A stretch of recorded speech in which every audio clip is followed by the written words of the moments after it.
সন্ধ্যাবেলা আমাদের 43 battalion BSF ঈশানচন্দ্রনগরের এক আধিকারিক পিটার্স মোল্লাস নামে একজন লোককে আমাদের কাছে হ্যান্ডওভার করে, যা উনি ক্যামেরুনের বাসিন্দা। উনি অবৈধভাবে ইন্ডো বাংলা বর্ডার ক্রস করে ভারতে প্রবেশ করেছিল এবং আমাদের কাছে হ্যান্ডওভার করার পর আমরা আইনি প্রক্রিয়া শুরু করি। ওনার এগেনস্টে একটা মামলা দায়ের করি, যার নাম্বার 44/2026। এটা ইমিগ্রেশন অফ ফরেনার অ্যাক্ট 2025 ওই সেকশনে, রিলিভেন্ট সেকশনে একটা মামলা হয়েছে এবং ওই মামলার আসামি পিটার্স মৌলা, ইনি নাকি ক্যামেরুনের ন্যাশনাল। ওনাকে আজকে আদালতে প্রেরণ করা হয়েছিল এবং আদালত আমাদের প্রেয়ার অনুসারে 3 দিনের পুলিশ রিমান্ড মঞ্জুর করেছেন। বর্তমানে আসামি পুলিশ রিমান্ডে আছে।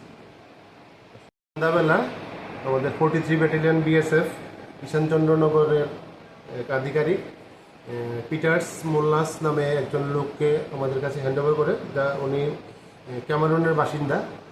উনি অবৈধভাবে ইন্ডো বাংলা বর্ডার ক্রস করে ভারতে প্রবেশ করেছিল এবং আমাদের কাছে হ্যান্ডওভার করার পর আমরা আইনি প্রক্রিয়া শুরু করি। ওনার এগেনস্টে একটা মামলা দায়ের করি, যার নাম্বার 44/2026।